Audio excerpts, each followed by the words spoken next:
Bien, bonjour. Alors, je voulais revoir avec vous quelques notions à propos du courant électrique. Le courant électrique, qu'est-ce que c'est? Eh bien, le courant, c'est la manifestation du déplacement simultané des électrons des couches externes des atomes de cuivre contenus donc dans le fil de cuivre. Vous voyez que le fil de cuivre est constitué bien d'un cœur conducteur et d'une gaine isolante qui nous isole lorsque nous manipulons.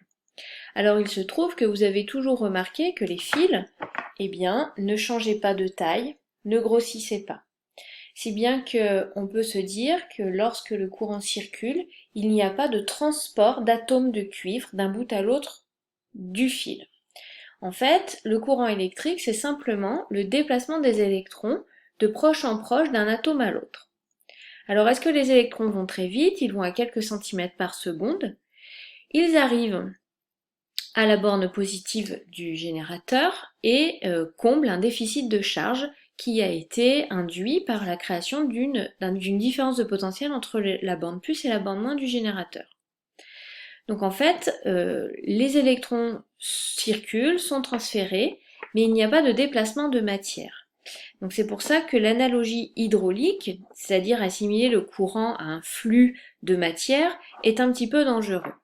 Donc on peut l'utiliser pour calculer des densités électroniques, cette analogie, mais attention, il ne s'agit pas d'un déplacement de matière, mais simplement de charge.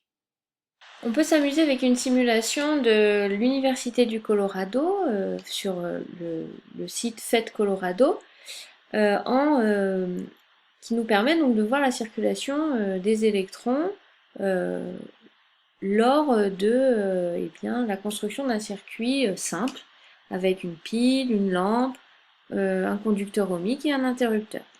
Donc si j'ouvre l'interrupteur, bien sûr le courant ne circule plus. Si je ferme l'interrupteur, la lampe brille, le courant circule.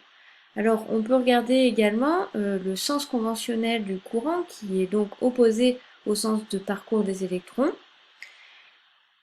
Voilà, donc là c'est l'intensité I qui est représentée et là ce sont les électrons. Donc, vous voyez la différence de sens. Alors dans cette simulation, on peut faire apparaître notamment les résistances et les tensions des différents récepteurs et conducteurs. Alors je vous rappelle qu'un récepteur va dissiper de l'énergie, alors qu'un conducteur va simplement transmettre le déplacement des électrons.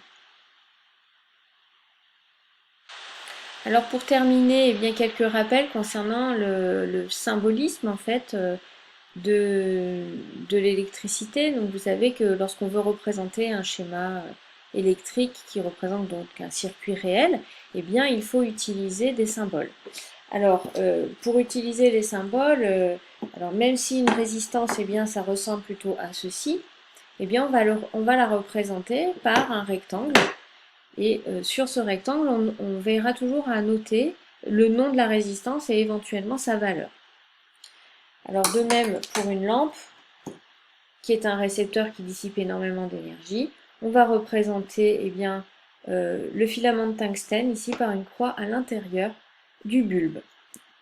Alors vous connaissez tous ces symboles depuis le collège, mais je voulais simplement vous rappeler comment on peut passer d'une situation réelle à une modélisation et donc avoir tous le même langage, utiliser les symboles.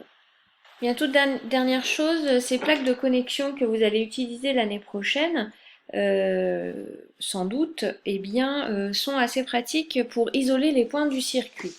Donc, par exemple, si vous voulez brancher votre lampe, vous allez la mettre à cheval sur deux carrés qui représentent le même point.